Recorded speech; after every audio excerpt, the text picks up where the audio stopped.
हमारे देश में जहां एक तरफ मंत्री और नेताओं की सुरक्षा में चाक चौबंद व्यवस्थाएं की जाती है, चप्पे चप्पे पर पुलिस तैनात की जाती है, चील की तरह नजर उन पर रखी जाती है, तो वहीं दूसरी तरफ उसी समय मासूम बहन बेटियों के साथ बलात्कार जैसे जघन्य और घिनौने वारदात को भी अंजाम दिया जाता है। लेकिन दोस्तों, ये कोई बात नई नहीं है, कोई पहली बार नहीं है, और इस बात को भी आप समझ लीजिएगा कि कोई आखिरी बार भी नहीं है।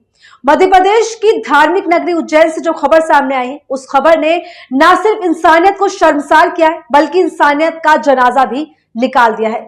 और यही बात सरकार प्रशासन की, तो उनके बारे में आप भूल ही जाइए, क्योंकि वो आपके बारे में कुछ स्टैंड लेंगे। ऐसा मैं क्यों कह रही हूं, आगे मैं आपको विस्तार से बताऊंगी, समझाऊंगी और बाकायदा दिखाऊंगी कि भाजपा राज में देश के क्या हालात हो चुके हैं, जिसे देखने के बाद आपकी आंखें फटी की फटी रह जाएंगी। खबर देखिए, जाकिर अली त्यागी पत्रकार है जो कि इस खबर को बताते हैं। क्या लिखा है वो देखिए। मध्य प्रदेश के उज्जैन में इलाहाबाद की 12 वर्षीय नाबालिग बच्ची के साथ रेप किया गया, जिसकी वजह से उसके प्राइवेट पार्ट को ज्यादा नुकसान पहुंचा है। वो अर्धनग्न अवस्था में 2.5 घंटे तक 8 से 12 किलोमीटर तक चलती रही, दौड़ती रही, सड़कों पर ऐसी घूमती रही, शरीर को ढकने के लिए लोगों से कपड़े की मांग करती रही, लेकिन जालिम शहर उसे देख दरवाजा बंद करता चला गया और वो मदद की गुहार लगाते हुए आखिरकार बेहोश होकर गिर पड़ी। फिलहाल बच्ची को इंदौर के अस्पताल में भर्ती किया गया है। दोस्तों, भाजपा सरकार को शर्म से डूब मर जाना चाहिए। पिछले 18 से 20 सालों से भाजपा मध्य प्रदेश की सत्ता में होने के बाद भी महिलाओं के सम्मान और सुरक्षा में किस तरीके से असफल साबित हुई है, उसका एक बहुत बड़ा उदाहरण है। दोस्तों, भाजपा राज में ये उस वक्त की घटना है जब देश के महामहिम प्रधानमंत्री मोदी भोपाल दौरे पर थे और उनकी सुरक्षा में जिस तरह का इंतजाम किया गया था वो अपने आप देख लीजिए, स्क्रीन पर देखिए। लेकिन उसी वक्त नवकारा भाजपा राज में क्या कुछ घट रहा था, उसके बारे में किसी को भी होश नहीं था। दोस्तों, अब आप सोचिए कि वो मध्य प्रदेश है जहां पर चुनाव प्रचार में पूरी तरह भारतीय जनता पार्टी जुटी हुई है, चुनाव प्रचार चरम पर है। ये वही मध्य प्रदेश है जहां महामहिम प्रधान सेवक दौरे पर दौरा करते थक नहीं रहे। ये वही मध्य प्रदेश है दोस्तों जहां लाडली बहन योजनाओं के बड़े बड़े होर्डिंग लगाए गए। ये वो मध्य प्रदेश है जहां मामा बहनों के अकाउंट में पैसे डालते हैं। ये वो मध्य प्रदेश है जहां पिछले 20 सालों से निकम्मा नकारा भाजपा सरकार अपनी तारीफों के पुल बांधती नहीं थक रही।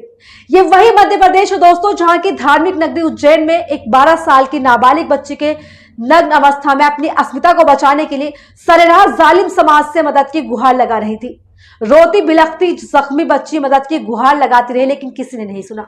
अफसोस कि इस मध्य प्रदेश में भाजपा की बेशर्म और निकम्मी सरकार में न मामा बच्ची की पुकार सुन पा रहे थे और ना ही बात बात पर संस्कारों की दुहाई देने वाला समाज सुन पा रहा था। दोस्तों, थू है ऐसी सरकार पर और ऐसे समाज पर जो ऐसी घटनाओं को बिल्कुल चुप्पी साधे बैठा रहे। सबसे पहला मेरा सवाल है मामा से। कायदे से शिवराज सिंह चौहान को मामा जी के मुखौटे से अब बाहर आकर मुख्यमंत्री बनकर सामने आना चाहिए। वो राज्य की महिलाओं को नागरिक समझे और प्रदेश में महिलाओं की इस दुर्दशा का जवाब दे, क्योंकि वो जिम्मेदार है इस चीज के। मामा की छवि का मुखौटा आप शिवराज सिंह चौहान को उतारकर फेंक देना चाहिए, नहीं तो जनता को ही मामा को उखाड़कर फेंक देने की अब जरूरत आ गई है। दोस्तों, मामा जी मंचों से बड़े बड़े दावे करते हैं और संकल्प लेते हैं कि महिलाओं के चेहरे पर मुस्कुराहट लेकर आएंगे और आंखों में उनके एक आंसू नहीं आने देंगे, उनके लिए योजनाएं लेकर आए। लेकिन हकीकत सिर्फ इतनी है कि इस मामा की पार्टी यानी कि भाजपा महिलाओं के खुशहाली चमकीले विज्ञापनों से जनता को लाद रही है, सिर्फ दिखावा कर रही है। मामा जी डायलॉगबाजी पूरी करते, लेकिन ये नहीं बताते कि प्रदेश में इस मामा की बहनों की असल स्थिति क्या है। मामा जी ये कभी नहीं बताते कि जमीनी सच्चाई चमकीले विज्ञापनों से बिल्कुल उलट है, जहां भाजपा का असल चेहरा जनता को दिखता है। दोस्तों, आज मैं आपको बताऊंगी कि मध्य प्रदेश में मामा और भाजपा का असली चाल चरित्र कैसा है, जो कि दुनिया देख रही है। दोस्तों, आपको ये बात मामा जी नहीं बताते कि जिस प्रदेश के वो मुख्यमंत्री हैं, उस प्रदेश में बलात्कार के हर रोज 8 मामले दर्ज होते हैं।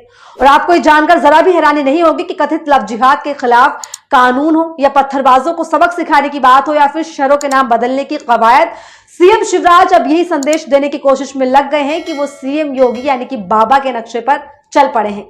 बलात्कार के मामलों में बीते कई सालों से मध्य प्रदेश देश के अव्वल राज्यों में बना रहा। वहीं नाबालिग दलित लड़कियों के मामलों में भी इसकी जगह जगह नंबर 1 पर पोजीशन बनी हुई है। एनसीआरबी की रिपोर्ट के अनुसार साल 2019 में मध्य प्रदेश में महिलाओं के खिलाफ 27,560 मामले दर्ज किए गए थे, जो आंकड़ा 2021 में बढ़कर 30,673 हो गया।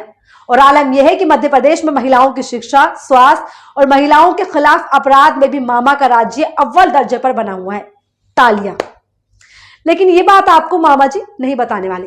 दोस्तों, उज्जैन की जो घटना सामने आई उस पर आम जन से लेकर तमाम राजनीतिक पार्टियों ने जबरदस्त तरीके से गुस्सा जाहिर किया है और ना सिर्फ गुस्सा जाहिर किया है बल्कि मोदी सरकार के डबल इंजन की सरकार की बखिया भी उधेड़ कर रख दी है और धज्जियां उड़ा दी है पूरी तरीके से मध्य प्रदेश की। इसी के साथ इस घटना पर पिताजी की गोद में बैठने वाला गोदी मीडिया भी अब थोड़ी सी शर्म महसूस करके पलटी मारता हुआ दिखाई दे रहा है।